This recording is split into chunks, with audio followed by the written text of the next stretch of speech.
Back with breaking updates coming in amid the unending Hindu hate in Bangladesh. Foreign Secretary Vikram Mishra is visiting Dhaka. The visit assumes significance as it comes amid the strained ties between the two countries owing to the treatment that has been meted out to the minorities in the neighboring nation. India has time and again raised the matter with the interim government of Bangladesh led by Mohammad Yunus. My colleague Rishabh is joining us on the broadcast with the details. Well, Rishabh, during the Foreign Secretary's visit, key talks are expected to be held with the Bangladeshi counterpart to strengthen bilateral ties. But this also comes after India has pointed out that Hindus should be protected in Bangladesh.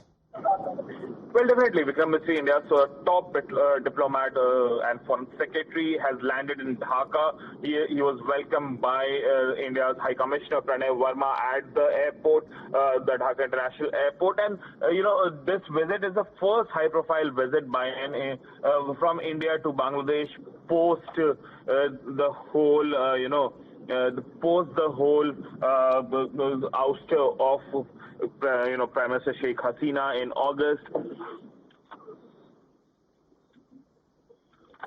And the way, things have happened since August, it was, this is being seen as a very important visit.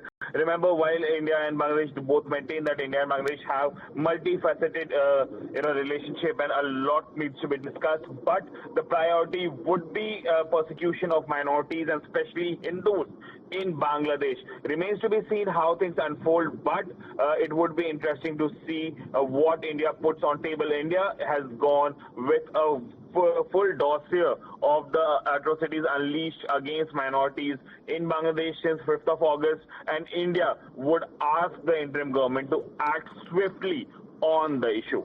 Okay, all right, Rishabh, thank you for joining us with those details. It's a very significant visit. It comes after India has pointed out that Hindu minorities are being targeted in Bangladesh. We're keeping a